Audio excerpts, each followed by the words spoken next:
Translation. By His divine grace, Srila Abhay Charanaravindra Bhaktivedanta Swami, Srila Prabhupada Ki Jai. Shukadev Goswami continued, piteously embracing her daughter and crying, Devaki begged Kamsa for the child, but he was so cruel that he chastised her and forcibly snatched the child from her hands. Purport. Although Devaki was crying like a very poor woman, actually she was not poor. And therefore the word used here is dinavat. She had already given birth to Krishna, and therefore who could have been richer than she? Even the demigods had come to offer prayers to Devaki, but she played the part of a poor, piteously afflicted woman because she wanted to save the daughter of Yashoda. Om Jnana Timirandasya Jnananjana Shalakaya Chakshurun Militam Yena Tasmai Shri Guruve Namaha Shri Chaitanya Mano Bhishtam Stapitam Yena Bhutale Swayam Rupa Kadamayam Dadati Swapadantikam Vancha Kalpatarubhyascha Kripa Sindhu Vacha Patitanam Pavinebhyo Vaishnavebhyo Namo Namaha Jaya Shri Krishna Chaitanya Prabhu Nityananda Shri Advaita Gadada Shivasadi Gaura Bhaktavinda Hare Krishna Krishna Krishna Hare Hare Hare Rama Rama Rama Hare Hare Mukam Karud Vachalam Bhangam Dhangaite Girim Yad Kripatamam Vande Shri Gurum Dinataya Hare Krishna. Srimad Bhagavatam, Canto 10, Chapter 4, Atrocities of King Kamsa. I'll read text 6, which has no purport. Translation. My Lord, my brother, I am very poor, being bereft of all my children, but still I am your younger sister, and therefore it would be worthy of you to give me this last child as a gift. Then 7, piteously embracing her daughter and crying, Devaki begged Kamsa for the child, but he was so cruel that he chastised her and forcibly snatched the child from her hands. We're getting a slice of the happenings in this great Leela of the Lord, and especially the Leela of the Lord's appearance in this world.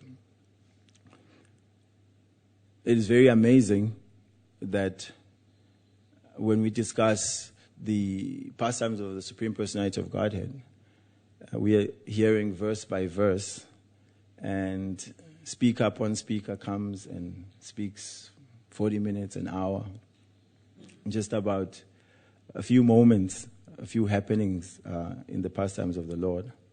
That is because they are very significant and they carry so much depth, especially for the purification of the living being who hears about the Supreme Personality of Godhead.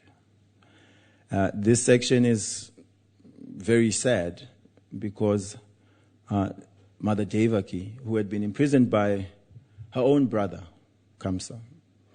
Now, if any of you have brothers, any of you ever imagined your own brothers keeping you in some prison? Any of you imagine having 7 kids and that your brother kills one by one?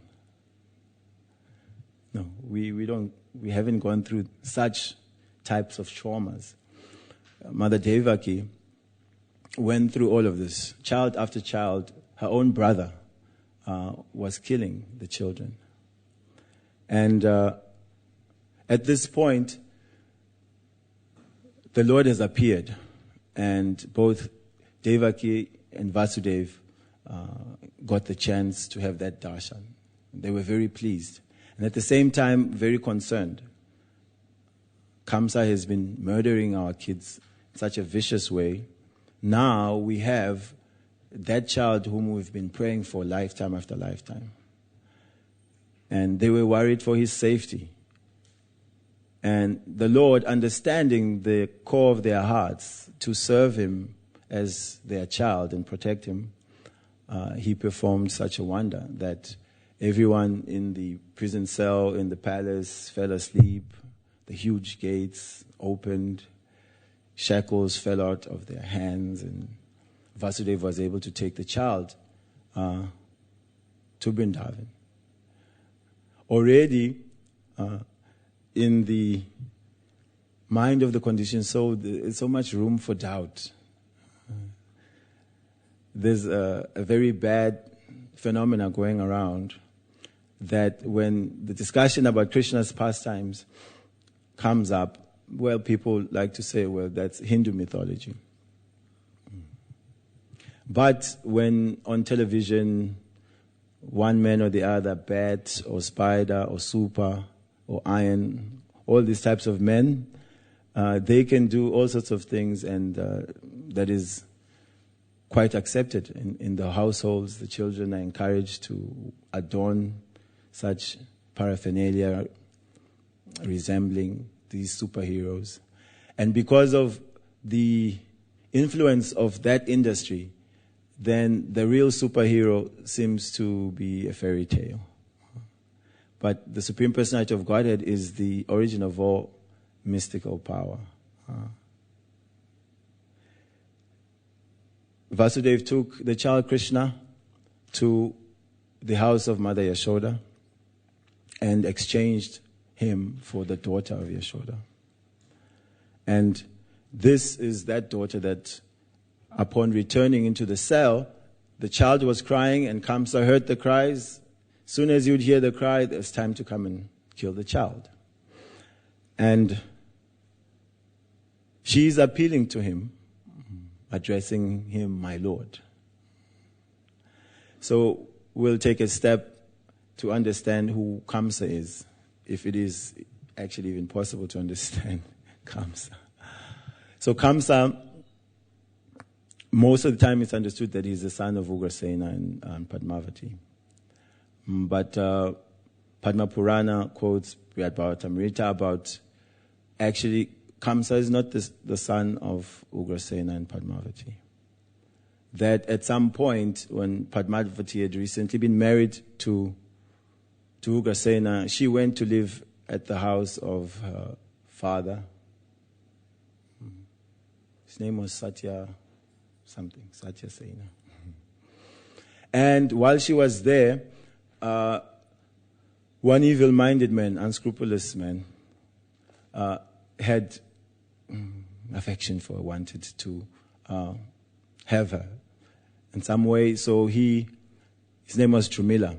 And this Trumila, he also had mystic powers. So he shape-shifted, and he looked like Ugrasena. And he approached Padmavati, desiring union with her. And so it came to pass that they had union. And even during that, being so much captivated, this Trumila even lost his form and showed his original form. But because of the power of that attraction, still a child was conceived in the womb. And this child is Kamsa himself. And so the background of Kamsa is not from Gabadhan Samskar, under a marriage situation where everyone's happy, under some deceitful conditions, under some lusty conditions.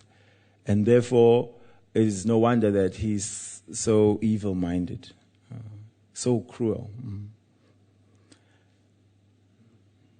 She's trying to appeal to him, but his heart is so hard that all he can think of is his own welfare.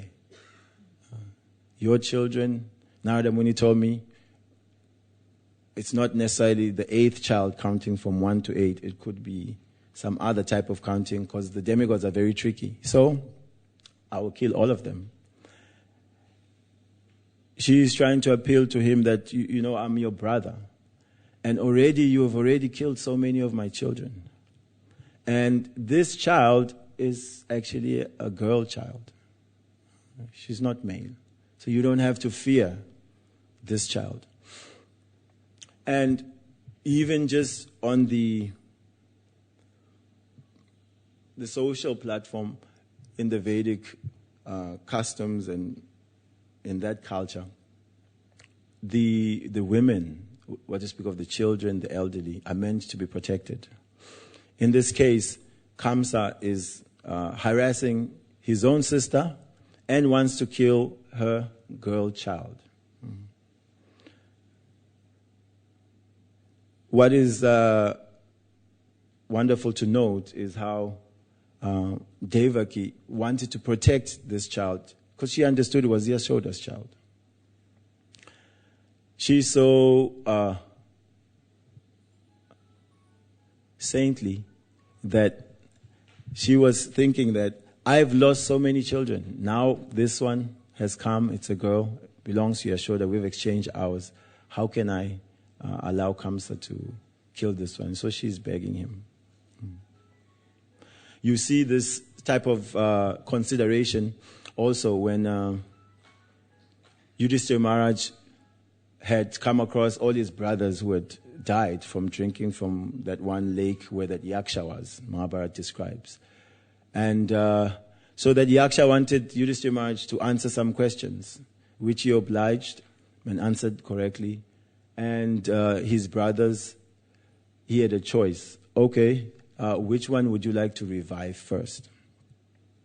And Yudhishthira Maharaj, he chose that Sahadev. So actually that Yaksha turned out to be his own father, Yamaraj. Then he was asking, you're about to face a huge war and you need the prowess of Bhima and Arjuna. Why did you choose to revive Sahadev first? And Yudhishthira Maharaj, with his golden heart, his consideration was that Sahadev is the child of my stepmother, you could say. And in all fairness, I am already living, so at least let me save one of Mother Madri's children. So no thought of how to strengthen his own position, maybe revive Bhima or Arjuna. But the gentility of such persons is very amazing. So, Kamsa, as he fits the descriptions that are given in Bhagavad Gita about the demoniac, which Krishna speaks this chapter so that we can also introspect and try to find this within ourselves. Pravitim cha, nivritim cha. There, it is mentioned how such demoniac psychology means you don't know what's to be done and what's not to be done. Like this, for Kamsa, who is a Kshatriya, this was completely against, Kshatriya principles. It was completely against any sort of honor. He's such a big warrior. He wants to kill children. But because this last, I want to get a certain position, I want to secure a certain facility. If someone is in the way of that, I become angry. And anger covers one's intelligence.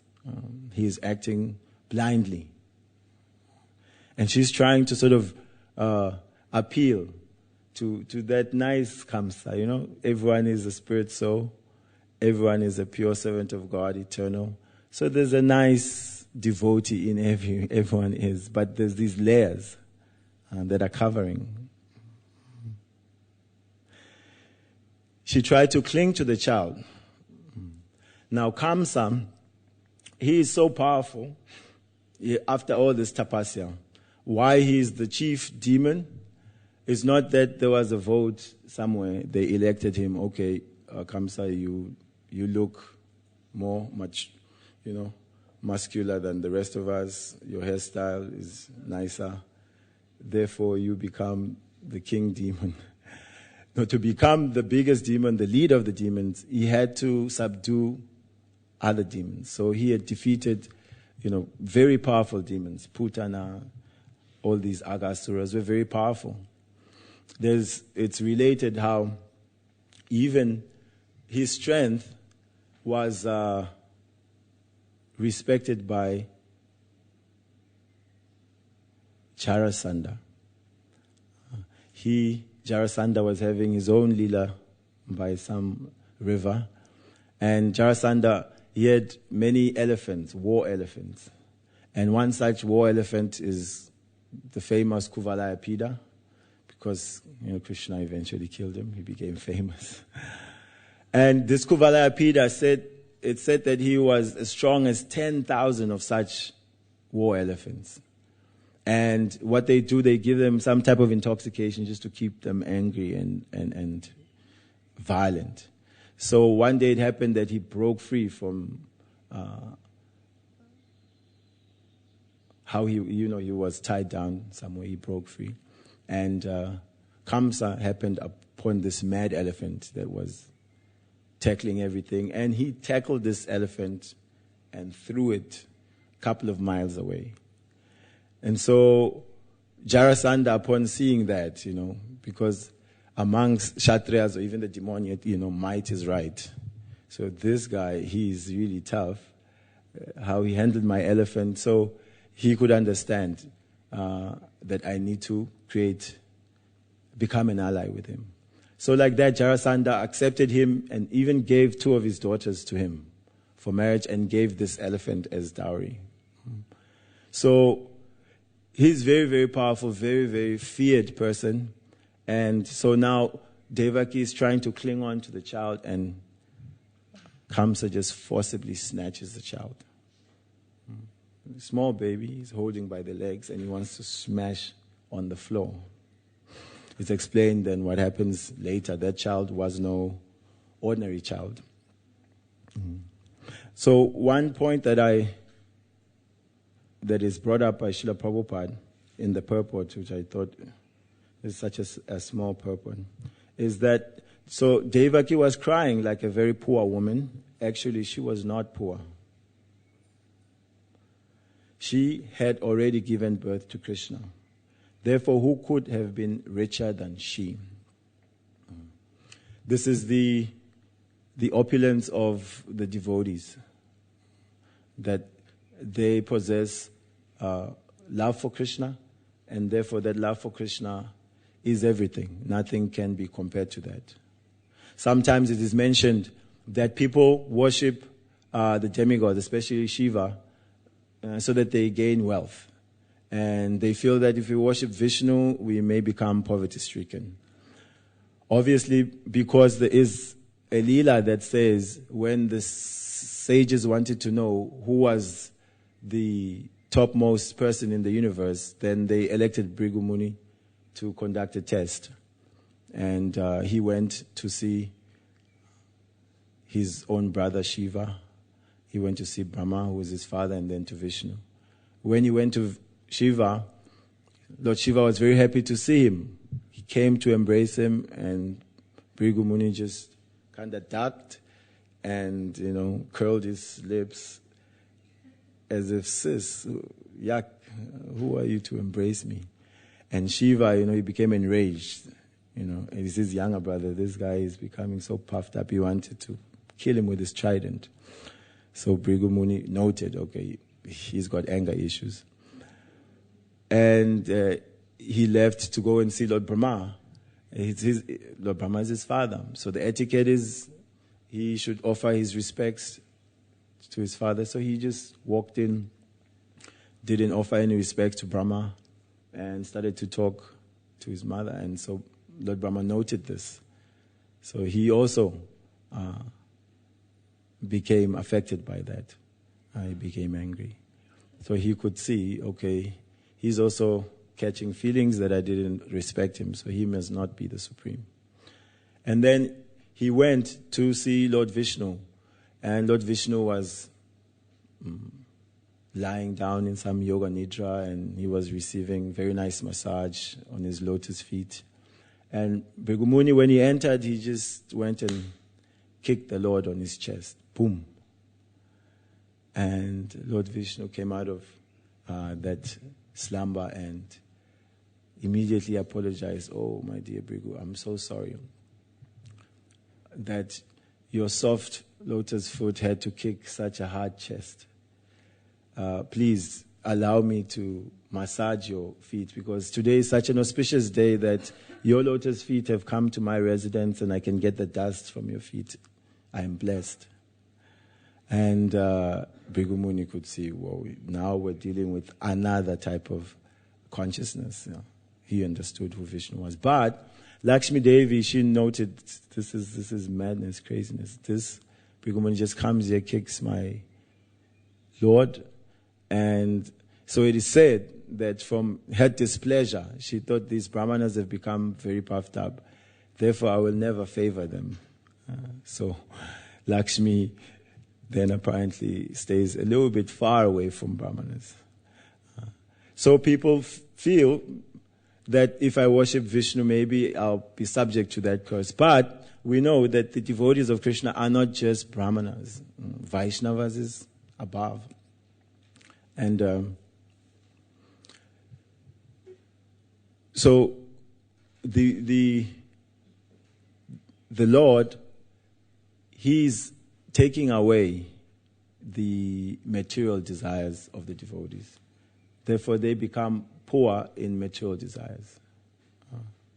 If you go to some yogi in the Himalayas performing some sort of tapasya, and you want to offer him a house in Watford, a car, a job, will he be interested? No. Because he has a higher aim. So therefore, he's happy with the simple living like this. And because he wants to get everything in Krishna. Krishna is everything. Like sometimes we say Krishna is like zip file. The name of Krishna, zip file, everything is inside. If you open it, everything comes out. So in this way, there are several pastimes where we see how Krishna is everything. And also how, although he is everything, he's still dealing as an individual, as a child, as a friend. Mother Jashoda, when Krishna was a young boy in Vrindavan, like any child, children want to play. And actually, this is an interesting thing that actually the goal of life is to play, dear devotees. I don't know if you ever thought of that. That our goal of life is to go and play in Vrindavan. So, all the seriousness of this material world, all the cutting the profile, all the becoming big, only to go and play around in the forest. So anyway, Krishna plays. He's the type of God. He's playing. And while he was playing, then he happened to eat some dirt. And so the other boys, they went to tell Mother Yashoda that Krishna has eaten some dirt. And Krishna denied it. No, I didn't eat any dirt. They're just teaming up against me, ganging up on me. They're telling lies. So Mother Yashoda said, look, let me check then. Anyway, Krishna, he is the one who suggested that, well, if you think I ate dirt, then you. He was hoping to give her some reverse psychology. If he says, look in my mouth, then she'll think, then he must not have eaten it. But she didn't fall for it. She said, let me look. And, she opened his mouth and looked within his mouth and saw, the entire cosmic creation, everything, including herself in Vrindavan, looking into Krishna's mouth. So she was like blown away. What is this? Did someone put some type of voodoo on me? Because her Vatsalya Prem always covers this opulence, this position of Krishna being the supreme. So this small boy, everything is within him. So if you have him, you have everything. Abhimanyu also was invited by Mother Jashoda. You come to my house. I have very nice jewelry and trinkets that I want you to take and give to Srimati Radharani. And so she spent the day picking out all sorts of nice items and packing them nicely in this box. She's thinking how this Radharani is such a wonderful soul. She cooks for Krishna. Her cooking is amazing. Krishna loves it. And so Krishna understood that there was this box being prepared and it was going to go into the house of Jatila for Radharani. Shri Radha Gokulananda ki jai. Shri Sitaram Lakshman Hanuman ki jai. And Krishna, being the wonderful trickster that he is, he decided to take out all the items in the box when Mother Yashoda had stepped out of the room, and he himself jumped into that box. She was done, everything was sealed, waiting for Abhimanyu to come pick up the box. And so Abhimanyu came, and Mother Yashoda was giving instructions to him. So Abhimanyu, in this box is the most precious jewels and ornaments. These are meant for Srimati Radharani only. You make sure now you take this box. Don't become sidetracked by anything, stopping to buy airtime or anything. You go straight and you give it to Srimati Radharani. And you tell her that the best ornaments, simply for her pleasure and enjoyment, have been given by me. So Abhimanyu took the box, put it on his head, and as he was walking, he was thinking, wow, why am I feeling so happy carrying this box? So here, Krishna's lotus feet, his body was just like inches above his head. So any contact with Krishna creates ananda. So he was blissful, kind of skipping, going home with his box. So Abhimanyu was not the world's strongest man, but understanding that Krishna is everything, and Mother Yashoda saw everything in Krishna. Therefore, Abhimanyu was carrying everything. But it was possible for him to carry everything. He took that box, he got into the house. Jatila was asking, what is this? Oh, Mother Yashoda, the best things, the most prized jewels for Radharani. She was happy. Instructions, you give it to her and only for her pleasure. And Krishna was delivered. And Abhimanyu gave all privacy to Radharani, gave instructions. Look, she said, you take care of this, you treasure these things, you put them close to your heart. And she opens the box, and the treasure of all treasures was inside. Krishna came out, and they were happy together, and no one was coming in to bother because strict instructions. So he was carrying everything. Krishna is everything. Lord Brahma, he stole the boys from the cow pastures, and he stashed them in a cave. And then he was curious to see how Krishna was going to react. So he came to see what was the situation in Vrindavan, and then he saw how the situation was exactly as it was before. Krishna, his friends, the calves, everyone was continuing life. And he got confused. I just took them and hit them. So that moment away, as is explained, was like a whole year on the earth planet. Krishna expanded himself into all the cows and onto all the calves. Everyone in Vrindavan, their affection for their children, the cows' affection for their calves increased. And even to the point that one day when they were out in the pasturing grounds, and some cows on top of Govardhan Hill started running down the hill. And they were so affectionate to some cows, licking them, and it was not even their own cows. That Balaram was thinking that something's not right here. Why are these cows so affectionate to these cows, which are not even their own? And he suspected some mystic arrangement must have gone on, and Krishna must have arranged this. So Brahma also, Krishna was kind to him, he showed him. I have expanded myself into everyone exactly as they were previously. Therefore, displaying his supreme mystic position, his supreme position as the all in all. And Brahma, when he offered his prayers, he was apologizing that, how was I to understand who you are? Because I'm seeing this boy walking here in Vrindavan, herding cows, eating some food. How am I to know that actually everything is within you? Yet you are here walking like any other child.